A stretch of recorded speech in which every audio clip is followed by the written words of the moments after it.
Hello student, मैं कोमल सिंह आप सबका अपने YouTube channel political science net crackers and winners में बहुत बहुत स्वागत करती हूँ। आशा करती हूँ आप सब बहुत अच्छे होंगे। स्टूडेंट, आज के इस लेक्चर वीडियो में हम धर्मशास्त्र से जुड़े सामाजिक विचारों के विषय में बात करेंगे और जानेंगे धर्मशास्त्र के सामाजिक विचारों के विषय में। तो चलिए आज का लेक्चर वीडियो स्टार्ट करते हैं और जानते हैं वे सामाजिक विचार जो धर्मशास्त्र से संबंध रखते हैं। धर्मशास्त्र में स्टूडेंट तत्कालीन वर्ण व्यवस्था का समर्थन किया गया। वर्ण व्यवस्था में समाज में राजा का जो मूल उद्देश्य था वह वर्ण व्यवस्था को बनाए रखना था, यानी कि समाज जिन वर्णों में बटा हुआ है तो राजा का ये कार्य था कि वह वर्ण व्यवस्था को बनाए रखे और वर्ण व्यवस्था के अनुसार ही जो उनके कार्य हैं वो निर्धारित करें और साथ ही साथ उन कर्तव्यों का पालन उनसे करवाए जो कार्य उनके लिए निर्धारित किए गए हैं। वर्ण व्यवस्था से समाज की रक्षा करना या वर्ण व्यवस्था में समाज की रक्षा करना राजा का कर्तव्य था। साथ ही प्राचीन समाज में कर्तव्य निर्धारित करने के लिए आश्रम व्यवस्था का निर्माण भी किया गया। यदि हम बात करें आश्रम व्यवस्था द्वारा क्या किया जाता था, तो आश्रम व्यवस्था द्वारा व्यक्ति के व्यक्तिगत आचरण पर नियंत्रण किया जाता था।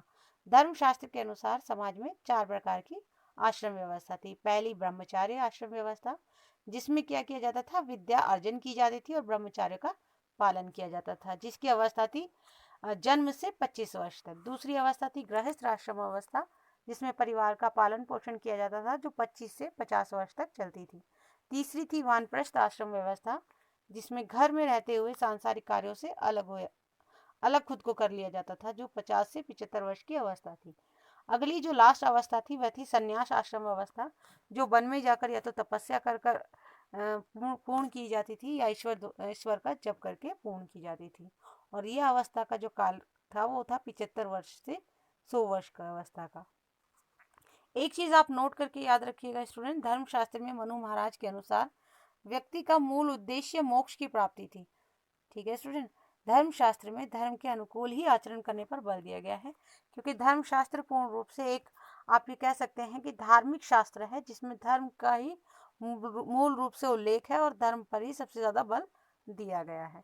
तो आज स्टूडेंट हमने आपको धर्म शास्त्र में जो सामाजिक विचार दिए गए हैं उनके विषय में बताया, साथ ही साथ वर्ण व्यवस्था के विषय में बताया कि किस प्रकार से वर्ण व्यवस्था का ये मूल जो था उद्देश्य था कि भाई वर्ण व्यवस्था को सुचारू रूप से बनाए रखना ये राजा का मूल उद्देश्य था। साथ ही साथ अपने इन मूल उद्देश्यों की प्राप्ति के लिए किस प्रकार से उन्होंने आश्रम व्यवस्था बनाई, आश्रम व्यवस्था का क्या उद्देश्य था, कितने प्रकार की आश्रम व्यवस्था थी वह आपको बताया। साथ ही साथ हमने आपको ये बताया कि व्यक्ति का मूल उद्देश्य मोक्ष प्राप्ति का उद्देश्य था और उसी के लिए जो वर्ण व्यवस्था थी, आश्रम व्यवस्था थी, वो सुचारू रूप से चलाने का कार्य किसका था, राजा का कार्य।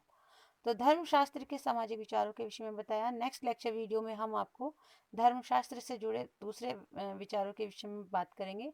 तो बने रहिए लेक्चर्स के साथ। हमारे चैनल को लाइक कीजिए, शेयर कीजिए एंड सब्सक्राइब कीजिए।